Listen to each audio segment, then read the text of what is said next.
Diamond ওয়ার্ল্ডের MD Dilip Kumar আগরওয়ালাকে 3 দিনের remand দিয়েছে আদালত। বাড্ডা থানায় করা একটি হত্যা মামলায় তাকে গ্রেপ্তার দেখিয়ে আদালতে হাজির করে 7 দিনের রিমান্ড চায় পুলিশ। আগরওয়ালার বিরুদ্ধে থাকা বাকি অভিযোগগুলোর বিষয়েও তদন্ত করা হবে বলে জানিয়েছে রাষ্ট্রপক্ষ। বাংলাদেশের একটি রহস্যময় চরিত্র দিলীপ কুমার আগরওয়ালা ডায়মন্ড ব্যবসার আড়ালে কাঁচকে হীরা বানিয়ে বিক্রি করা, কয়েক হাজার কোটি টাকা ট্যাক্স ফাঁকি, মানি লন্ডারিং সহ নানা অভিযোগ রয়েছে তার বিরুদ্ধে। গেল রাতে গুলশানের বাসা থেকে তাকে গ্রেফতার করে র্যাব। এরপর রাতেই বাড্ডা থানায় হস্তান্তর করা হয়। দুপুরে একটি হত্যা মামলায় গ্রেফতার দেখিয়ে দিলীপ আগরওয়ালাকে আদালতে হাজির করে 7 দিনের রিমান্ড চায় পুলিশ।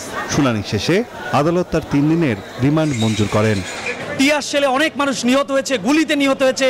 এই গুলিগুলো কিভাবে আসছে, উনি কিভাবে রাষ্ট্রীয় দোষরদের পৃষ্ঠপোষকতায় এই ধরনের ভূমিকা রেখেছেন, এর জন্য ওনার এই রিমান্ডটা এই সময় অত্যন্ত জরুরি। যার জন্যই বিজ্ঞ আদালত রাষ্ট্রপক্ষে আমরা যারা আইনজীবীরা সহযোগিতা করেছি তাদের বক্তব্য শুনে, প্রসিকিউশনের বক্তব্য শুনে বিজ্ঞ আদালত সন্তুষ্ট হয়ে আজকে 3 দিনের রিমান্ড মঞ্জুর করেছেন।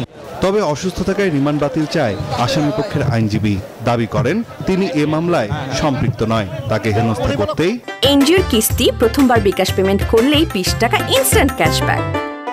এমন মামলা আসামি অসুস্থ, এই দুটো গ্রাউন্ডে মূলত রিমান্ড বাতিলের জন্য সাবমিশন রেখেছি।